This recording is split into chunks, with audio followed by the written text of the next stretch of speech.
Bueno, continuando con el ejercicio, entonces tenemos lo siguiente. Siempre que tengamos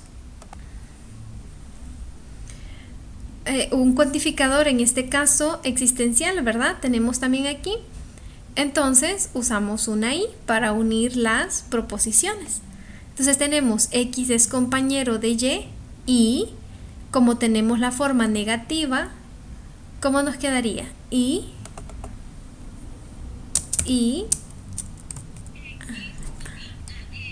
a x no le agrada. Lo vamos a mover.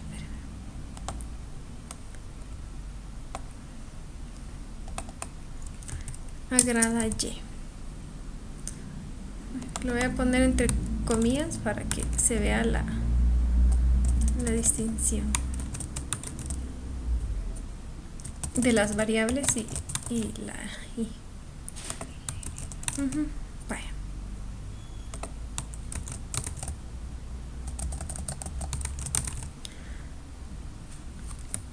Entonces, dice, para todo x existe algún y, tal que si x es estudiante de la Universidad de El Salvador, entonces x es compañero de y a x no le agrada y. Significa lo mismo. Todos los estudiantes de la Universidad de El Salvador tienen un compañero, es decir, x es compañero de y, o tienen algún compañero que no les agrada a x, no le agrada a y. Entonces ahora solo nos falta expresarlo simbólicamente. En este caso tendríamos, esto es el universal, esto es un cuantificador existencial,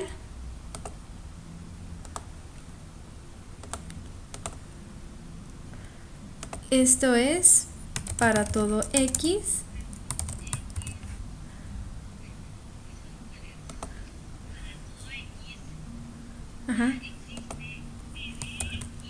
existe,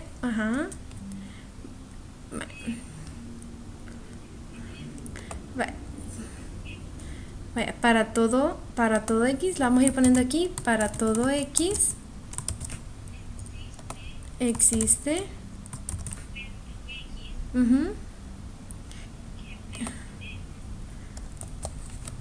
no es necesario que colocamos el dominio de referencia, ya sabemos que se refiere a los seres humanos, aquí no hemos especificado, entonces no le vamos a poner que pertenece al conjunto de los seres humanos, solo ya sabemos que estamos hablando de personas y que x es una persona. Entonces, como tenemos el sí, entonces esto es una implicación. Aquí tenemos, sí, ahí tenemos un sí, entonces, y esto de aquí, ¿qué es? Lo que está en amarillo es P de X. Lo que está en verde es Q de XY.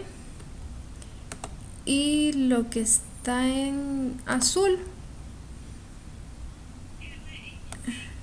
R de XY. Muy bien.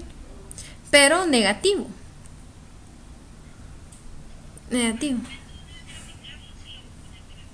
Exacto. Entonces tenemos, muy bien. Entonces primero, ¿quién va? Amarillo tenemos P de X. P de X implica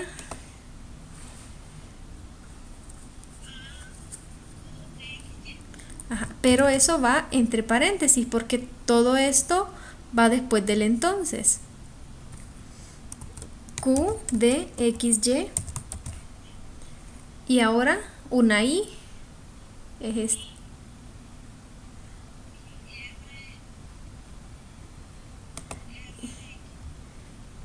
Y la negación de R de XY. Porque R de XY es a X le agrada Y y aquí dice a X no le agrada Y. Entonces ponemos la negación.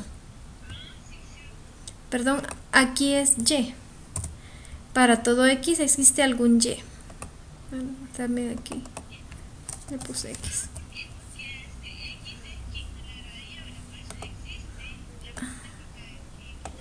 Exacto. Entonces, para todo X existe algún Y, o sea, alguien que X es compañero de y a X no le agrada Y. Y ahí lo tenemos. Esta es la forma simbólica de esta proposición que teníamos.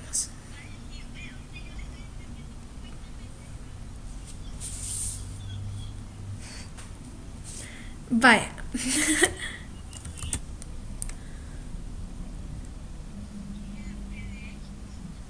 Vaya, vamos a poner el primer paso por aquí.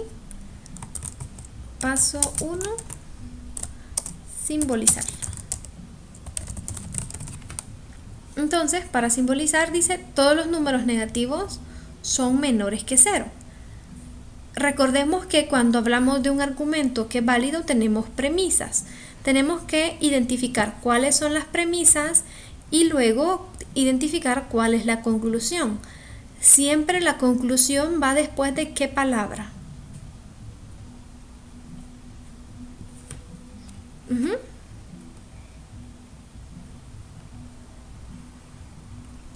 Vamos a tener premisa 1, es probable que tengamos premisa 2, quizás premisa 3, no sabemos, y después vamos a tener una conclusión. La conclusión la identificamos fácilmente porque la conclusión siempre aparece después de la palabra por tanto, por lo que. Después de esa palabra va la conclusión. Entonces, en este caso, ¿cuál sería la conclusión?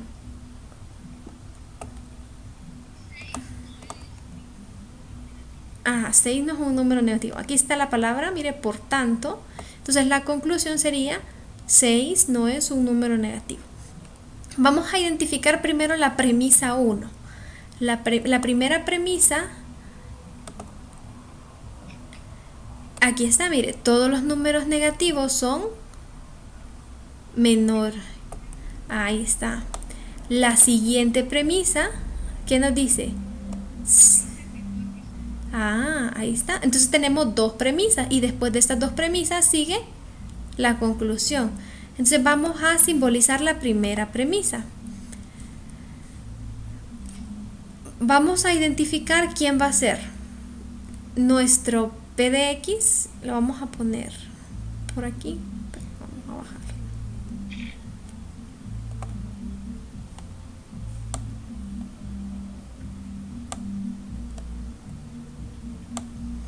Vamos a poner P de X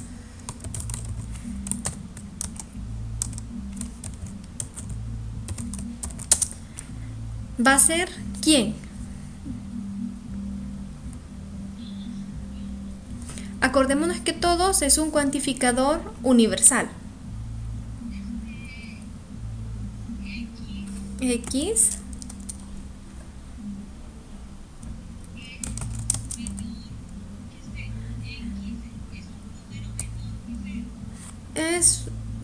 es un número menor que 0.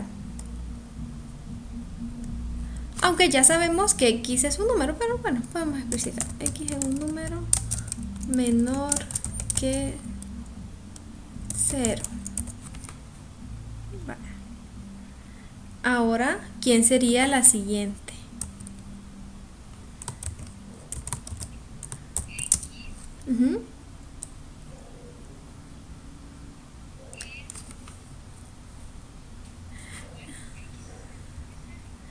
Vale, fijémonos bien.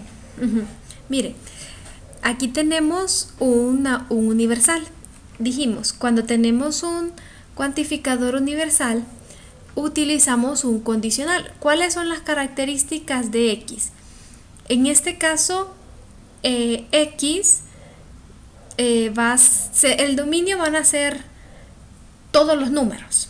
Vale, entonces, la primera característica es que ese número X tiene que ser ¿de qué tipo? un número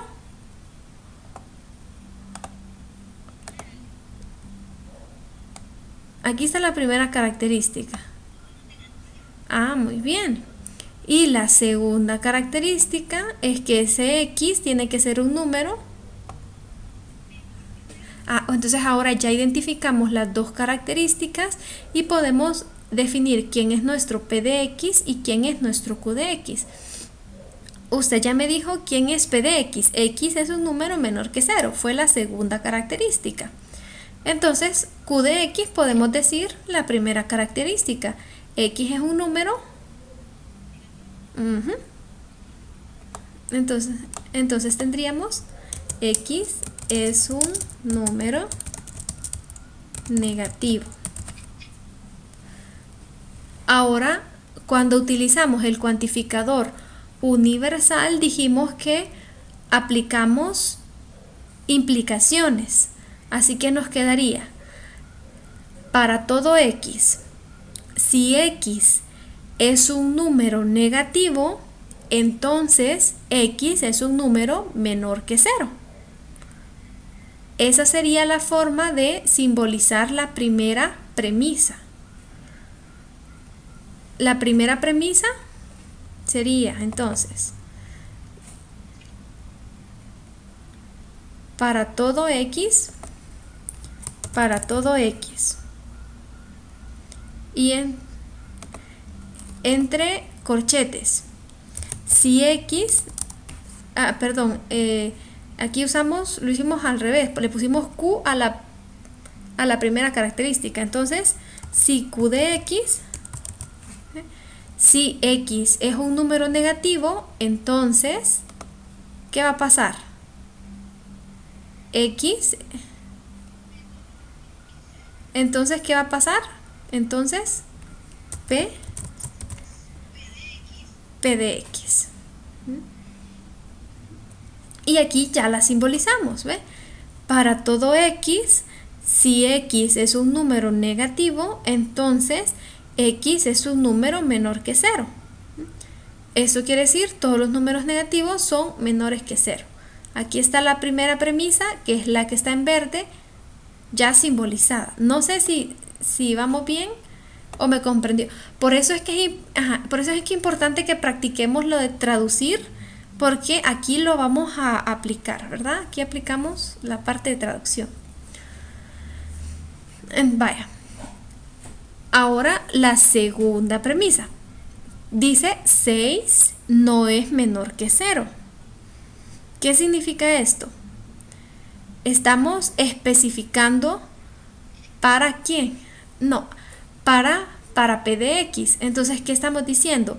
En vez de X, estamos usando un valor específico. No estamos diciendo X es un número menor que 0, sino que estamos diciendo un número dado, es decir, 6. Así que eso significa que la segunda premisa, en vez de poner X, tenemos que poner P de 6. Porque nos dice, eso significa que vamos a sustituir la X por 6. Entonces aquí se lee 6 es un número menor que 0. Esa es la segunda premisa. P de 6. Y la conclusión, ¿qué nos está diciendo?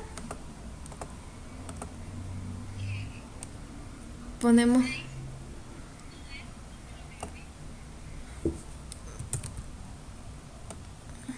aquí, por tanto dice,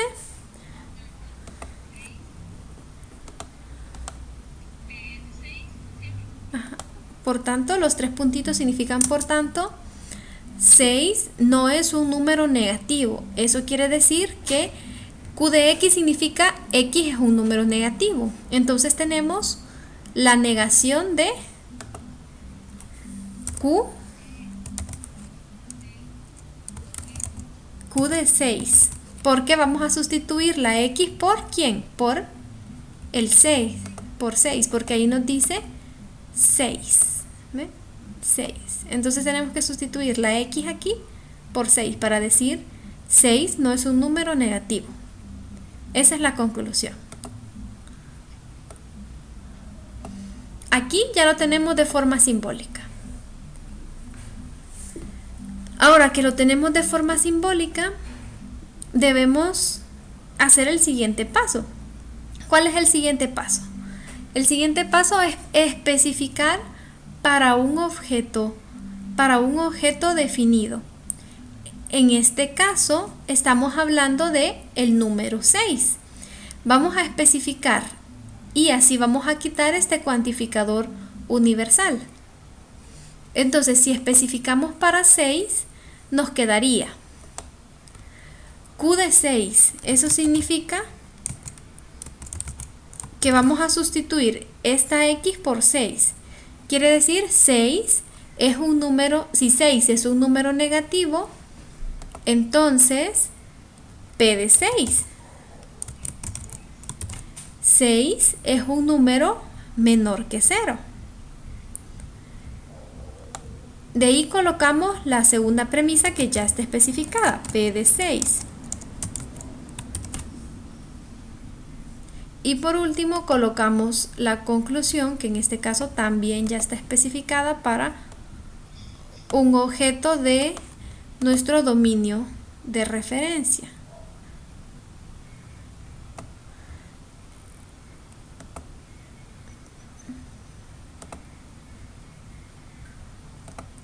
Por tanto, la negación de Q de 6.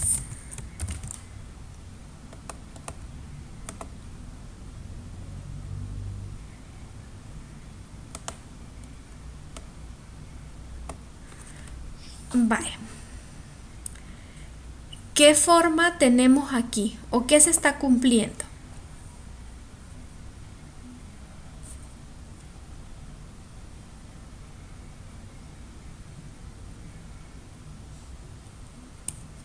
Perdón, aquí dice 6 no es menor que 0. Entonces aquí dice 6 es un número menor que 0. Entonces aquí tenemos la negación de P de X.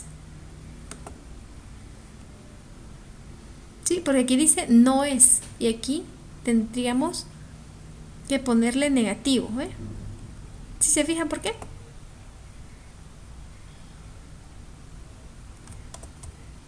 ¿Sí o no?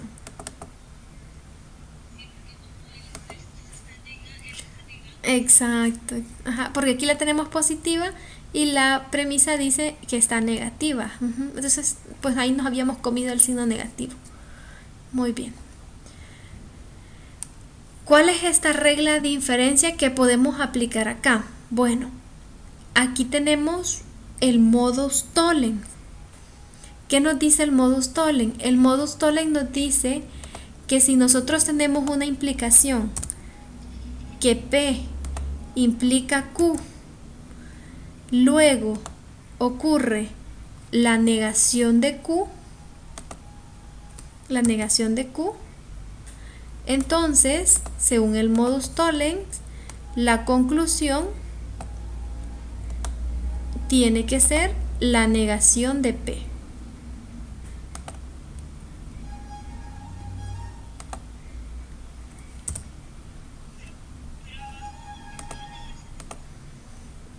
Vaya, lo que nos interesa no son las variables, sino la forma. Aquí nosotros tenemos Q implica P. Entonces aquí tenemos nosotros la negación del consecuente. ¿Ve? P es el consecuente. Aquí en este caso el consecuente es Q. Entonces tenemos la negación del consecuente y la conclusión es la negación del antecedente. En nuestro caso, nuestro antecedente es Q. Entonces, según el modus tollens, tenemos que la conclusión tiene que ser la negación de nuestro antecedente. Y eso es lo que tenemos, la negación de nuestro antecedente, que es la negación de Q. Sí, solo que nosotros lo tenemos al revés. Aquí está P implica Q y nosotros tenemos Q implica P. Pero si se fija es la misma forma. ¿Sí? Entonces, ¿qué podemos concluir? La conclusión es que por el modus tollens el argumento es válido.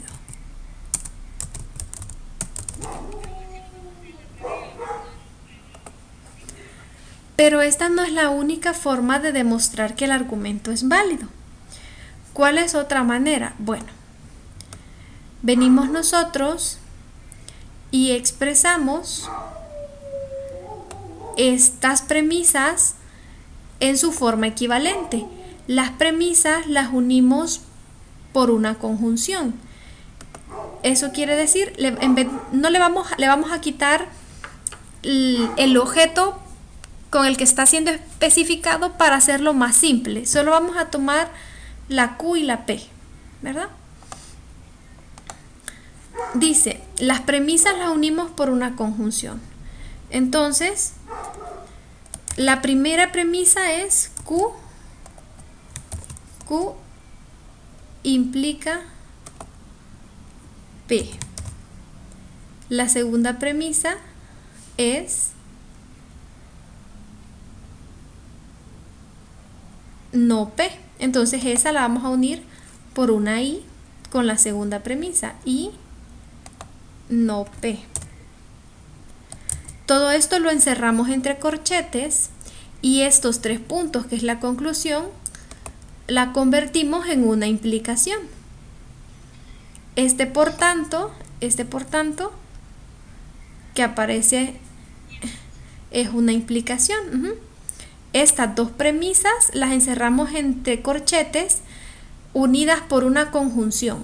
Si hubiera otra premisa, pues ponemos otra conjunción, otra I,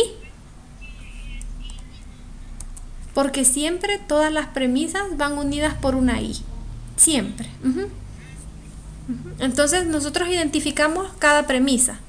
Y esta es una premisa, esta es otra y esta es otra. Y después, cuando las queremos simbolizar ya de esta manera, las unimos todas por una I. Y ya cuando llegamos a la conclusión, encerramos todas las premisas entre corchetes y ponemos una implicación. Y después de la implicación tenemos que poner la conclusión. En nuestro caso es la negación de Q.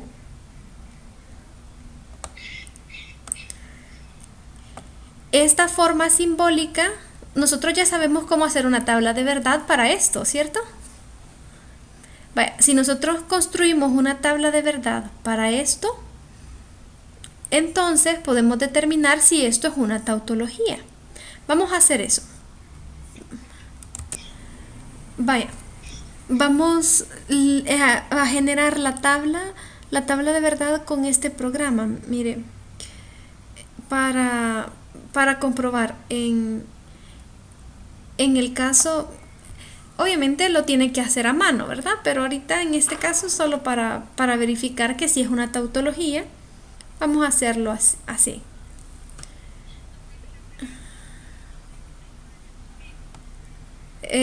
¿La puede hacer digital?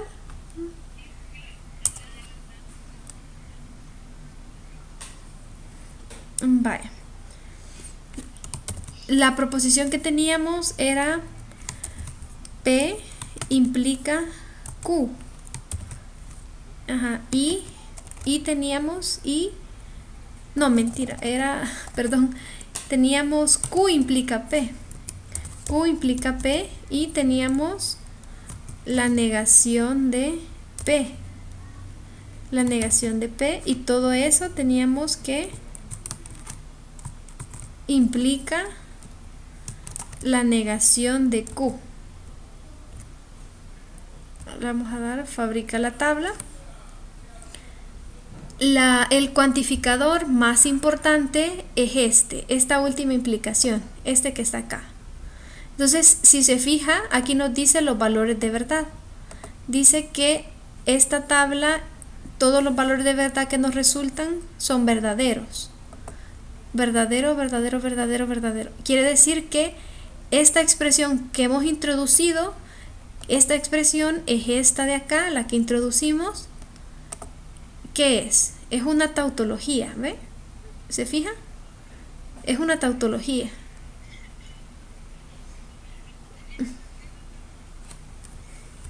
Dijimos en este ejercicio que por el modus tollens el argumento es válido. ¿Por qué? Porque el modus tollens es es una tautología que ya está demostrada, por eso es una regla de inferencia. Ya se demostró que esto es una tautología. Entonces nosotros ya solo decimos que por esta regla, esto que nosotros tenemos también es una tautología. Pero si en nuestro caso no encontramos ninguna regla específica que aplicar, es decir, ninguna regla nos pega, lo que podemos hacer es expresarla de esta forma, uniendo las premisas por conjunciones y luego el por tanto con una implicación, y hacemos la tabla de verdad. Si nos resulta que es una tautología, todos los resultados son verdaderos, entonces el argumento es válido. Y si no, entonces el argumento no es válido.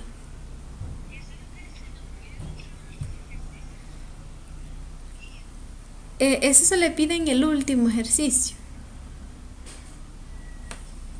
Dice el siguiente ejercicio: demuestre si el siguiente argumento es válido. Si María sale a correr, entonces Pedro sale a caminar. María sale a correr. María sale a correr. Por tanto, Pedro no sale a caminar y se levanta más tarde. El primer paso, dijimos,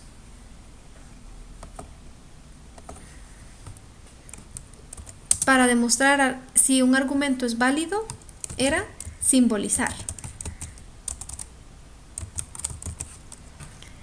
Para simbolizar tenemos que determinar cuáles son las premisas. ¿Quiénes serían las premisas en este caso? Si nos fijamos, no tenemos ningún cuantificador ni existencial ni universal. Como no tenemos cuantificadores, podemos llamar simplemente P y Q a nuestras proposiciones, así como lo hacíamos antes, ¿verdad? Porque no tenemos cuantificadores, ¿verdad? Solo tenemos proposiciones simples. Bueno, en este caso hay compuestas y hay simples. Bueno. Entonces vamos a identificar quiénes son nuestras premisas. Este caso es más sencillo porque simbolizarlo, como no hay cuantificadores, va a ser más fácil. La primera premisa que tenemos es: si María sale a correr, entonces... Muy bien, esa es la primera premisa. Segunda premisa: María sale a correr. Exacto. Cuando ya vemos la palabra por tanto, eso nos indica la conclusión. Recordemos, la palabra por tanto ya nos está hablando de que lo que sigue es la conclusión. Entonces vamos a poner en azul, vamos a poner en azul la conclusión. Sería, por tanto, la conclusión es: Pedro no sale a caminar y se levanta más tarde.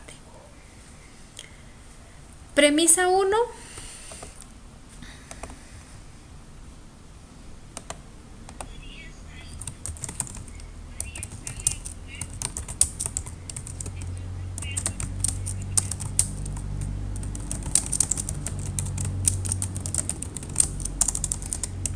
Entonces,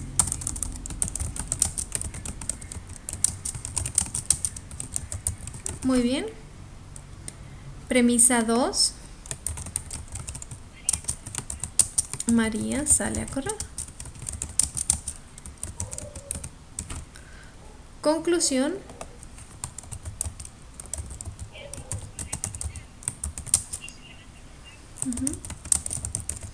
Por tanto, Pedro no sale a caminar y se levanta más tarde. Ahí está.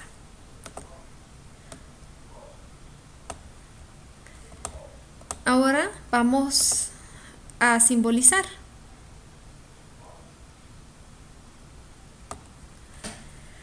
Primero tenemos que decir quién va a ser, quién van a ser nuestras proposiciones. Vamos a decir que nuestra proposición P va a ser María sale a correr. Nuestra proposición Q va a ser Pedro sale a caminar. ¿Tenemos otra? ¿Alguna otra proposición? Ajá, ¿cuál sería?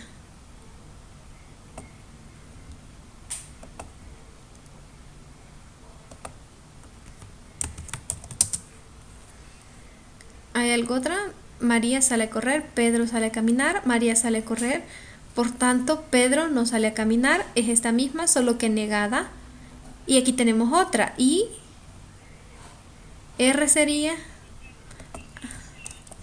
entonces, ¿quién? Pedro se levanta tarde, más tarde. Ahí tenemos, esa sería R. Ahora que hemos definido quién es PQR, simbolizamos la premisa 1, la premisa 2 y la conclusión. Premisa 1 es una implicación. Tenemos P implica ¿quién? Muy bien. P implica Q. Premisa 1. Premisa 2 solamente es P. La premisa 2 solo es María sale a correr. Eso es solamente P. Entonces la premisa 2 es solamente P. Aquí tenemos la premisa 2. Hacemos la línea para escribir la conclusión.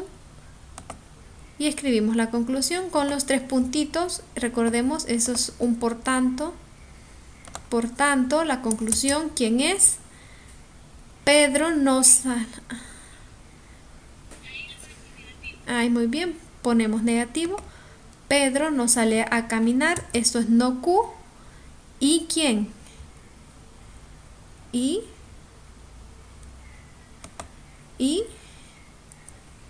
R, porque dice y se levanta tarde. Y R, muy bien. Entonces ahí tenemos, ya simbolizamos, ¿se fijan? Después de simbolizar, pues tenemos que determinar si hay alguna regla de inferencia que podamos aplicar para ver si el argumento es válido. Pareciese que esto tiene la forma del modus ponens. ¿Por qué? ¿Qué nos dice el modus ponens? El modus ponens nos dice si tenemos una implicación, P implica Q, luego nos dice sucede P y la conclusión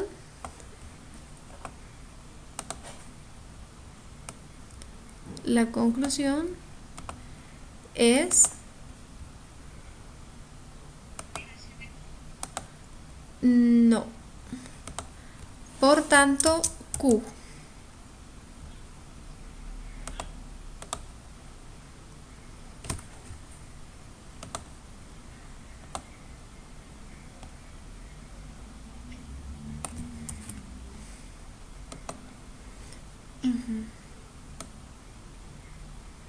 Por tanto, Q. Este es el modus ponens. Le vamos a poner aquí.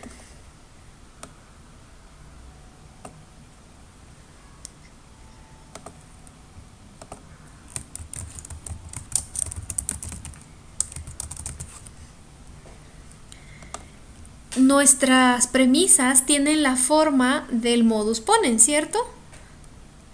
Pero nuestra conclusión no. Entonces, no podemos aplicar el modus ponens, porque para decir que este argumento es válido por el modus ponens, tendría que ser totalmente igual. Es decir, aquí las premisas tendrían que ser iguales y también la conclusión tendría que ser igual. Y como no es cierto, no es igual, entonces no podemos decir que este argumento es válido por el modus ponens. ¿Ya? No es cierto. ¿Sí? Entonces tendríamos que pensar algo otra regla de inferencia. tampoco no hay una conjunción, tampoco hay un silogismo hipotético, no es el modus tollens, tampoco, no hay un silogismo disyuntivo. Entonces, pareciese que este argumento no es válido. Lo que tenemos que hacer cuando podemos ver que ninguna de las reglas se adapta, lo que nosotros tenemos que hacer es eso. Verificamos las reglas. Y si vemos que ninguna tiene la forma de nuestro argumento, entonces decimos, bueno, pues ninguna le da. Entonces pasamos a la siguiente parte. Dijimos que lo escribimos con su forma equivalente. Las premisas las unimos por una i y el por tanto lo escribimos con una conjunción, ¿cierto? Entonces, ¿cómo nos quedaría si lo hacemos así? Las premisas, la primera premisa es P implica Q. P implica Q, muy bien, P implica Q. La segunda premisa la unimos por una i. Y P, que es la segunda premisa. Estas dos premisas las ponemos entre corchetes y ponemos la implicación. Esa implicación es este por tanto, esos 3 puntos que nosotros vemos. Y después de eso ponemos la conclusión. La conclusión es la negación de Q y R. Esta forma es equivalente a esta que nosotros estamos viendo, esta. Ahora lo que vamos a hacer es que vamos a hacer una tabla de verdad con esto. Y si los valores de verdad, bueno, ahorita nosotros pudiéramos empezar a reducir con leyes lógicas. Es una forma, podemos aplicar leyes lógicas y ver si podemos llegar a una tautología. Si no llegamos a una tautología, entonces el argumento no es válido. O otra manera, si no queremos usar leyes lógicas, es haciendo una tabla de verdad. ¿Cuál preferiría usted en este momento? ¿Hacemos una tabla o aplicamos leyes lógicas?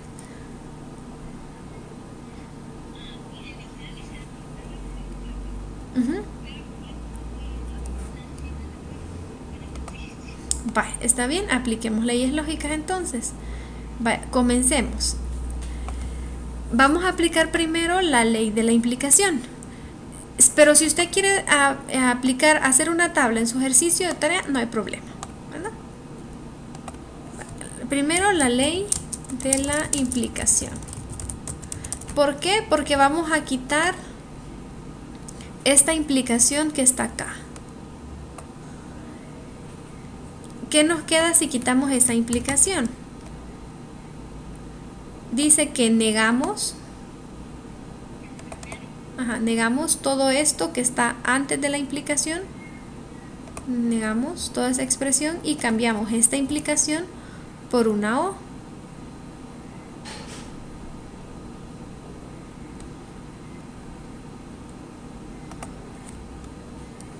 Vale, ahí está.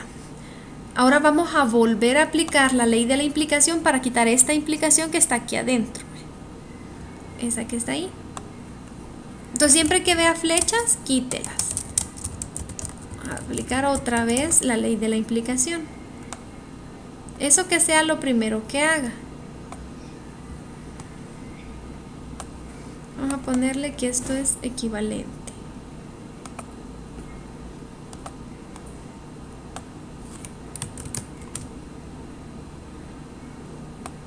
Y para esto igual negamos la primera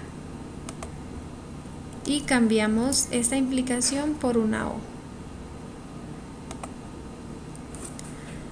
Ahora sí, vamos a aplicar esta negación a estas dos expresiones. Para eso tenemos que aplicar la ley de Morgan. ¿Por qué? Porque tenemos una negación y esta negación va a afectar a esta proposición y también a esta. Y están separadas por una I. Entonces vamos a aplicar la ley de Morgan.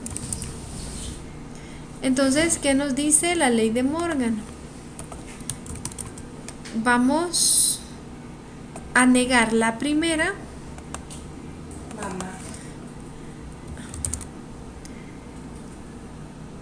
Vaya, ¿me escucha? Ah, ok. Vaya. Ahora vamos a aplicar a esto, le vamos a aplicar, negamos esta,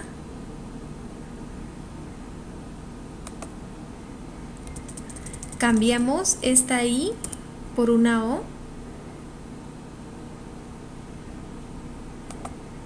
y negamos la segunda.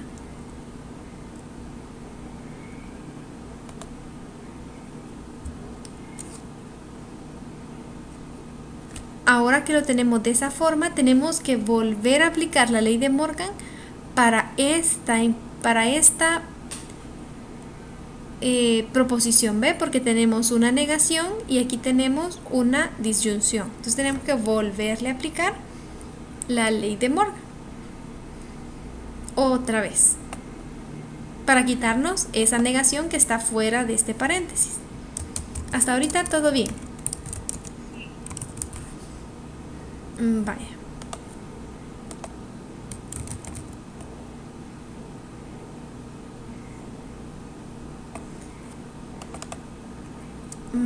Entonces vamos a aplicarla. Nos dice que negamos la primera, como está negativa nos queda positiva, cambiamos esa O por una I, muy bien, y negamos la segunda. Es una Q, está positiva, la vamos a poner negativa. Vaya. Ahora sí, ya no tenemos negaciones fuera de paréntesis. Llegados a este punto, ¿qué podemos observar? Tenemos sin una I aquí adentro y aquí tenemos una O. Aquí adentro tenemos una P y aquí tenemos la negación de P. Es la misma letra. Esta es la ley de absorción parcial. Podemos aplicar esa regla. ¿Por qué? ¿Qué nos dice la ley de absorción parcial? Nos dice que cuando tenemos, así como en este caso, signos distintos aquí, una disyunción afuera, una conjunción, y afuera lo contrario, una disyunción, y una letra con signos contrarios, digamos adentro positiva y afuera negativa, entonces eso es equivalente a lo siguiente. Dejamos la letra que se repite, en este caso la P, la que está afuera, con su signo, con la O, y la dejamos con la letra que no se repite con su respectivo signo. Ajá, exacto, pero con el signo con el que la acompaña afuera.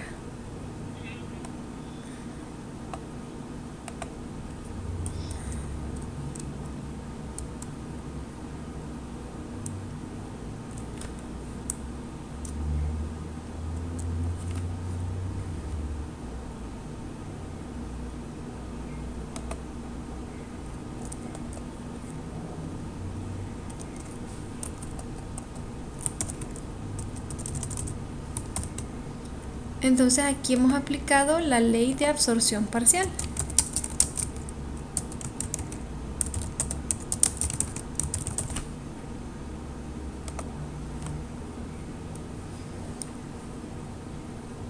¿Qué más tenemos? Como esta es una O y esta también es una O, entonces podemos quitar los paréntesis y los corchetes porque es el mismo conectivo. Como es el mismo conectivo, podemos deshacernos de los paréntesis y los corchetes y solo dejar las proposiciones. Porque también afuera está una O, ¿eh? ¿Se fijan? Es el mismo. Podemos dejarlo así. Ahora nosotros podemos asociarlo como nosotros queramos.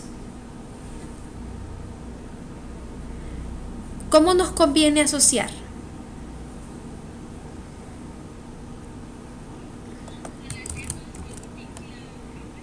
Exacto, nos conviene asociar letras iguales.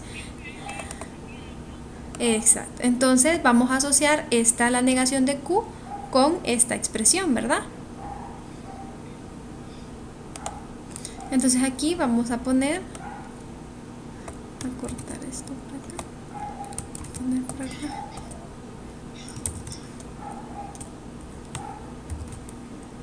Nos conviene asociarlas así. Esta es la ley asociativa, como me dijo.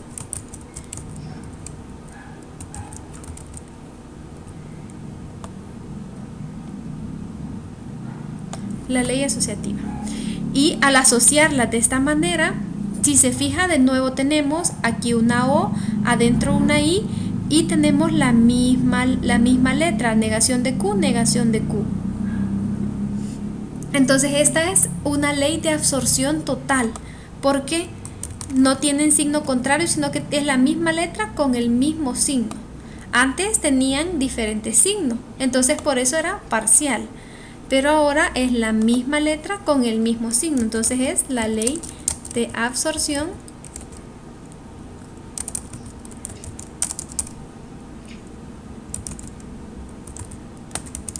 total. ¿Y qué nos dice la ley de absorción total? Que solo nos queda la letra que se repite con el signo que tiene. En este caso, ¿cuál es la que se repite? La negación de Q. Y todo lo demás se va. Por eso es absorción total, ¿verdad? Y ahora solo nos queda la negación de P o la negación de Q. Vamos a quitar los paréntesis y vamos a poner la negación de P o la negación de Q.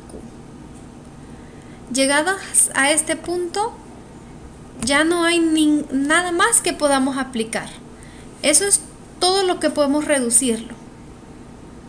Y no llegamos a una tautología.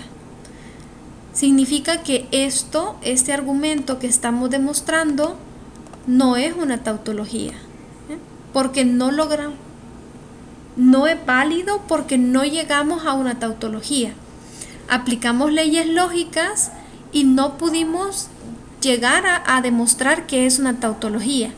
Si todavía no estamos seguros, o quizás pensamos, quizás yo no apliqué correctamente las leyes lógicas, pues nos vamos y hacemos la tabla de verdad. Y si en la tabla de verdad tampoco nos da que es una tautología, pues en efecto el argumento no es válido, ¿verdad? Porque no es una tautología. Aquí a nosotros eso es lo que nos faltaría, ¿verdad? Podemos generar, vaya, por ejemplo aquí podríamos hacer la tabla de verdad. La podemos hacer aquí en el programa en línea para tardarnos un poquito menos. Sería P implica Q y P. Vamos a poner aquí.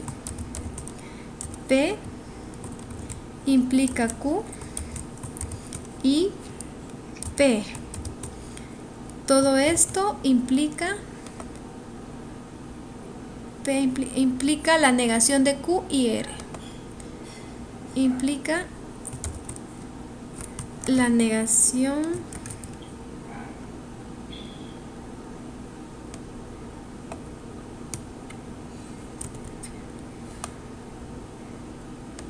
vamos a empezar otra vez.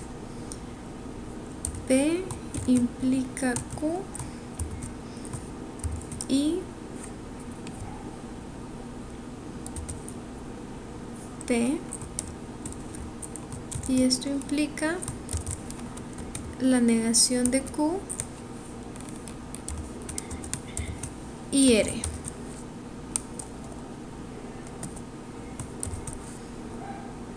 Bueno, ahí tendríamos, le damos fabrica la tabla y aquí nos da, esta es la implicación más importante, esta de acá, y dice que los valores de verdad de esta tabla son falso, falso, verdadero, verdadero, verdadero, verdadero, verdadero, verdadero. Pero como hay dos falsos, significa que esto no es una tautología. Como no es una tautología, por más que nosotros queramos aplicar aquí leyes lógicas y reducir, nunca vamos a llegar a una tautología, ¿verdad? Aquí reducimos con leyes lógicas, pero no llegamos a una tautología. Entonces, ¿por qué no llegamos a una tautología? Porque el argumento no es válido.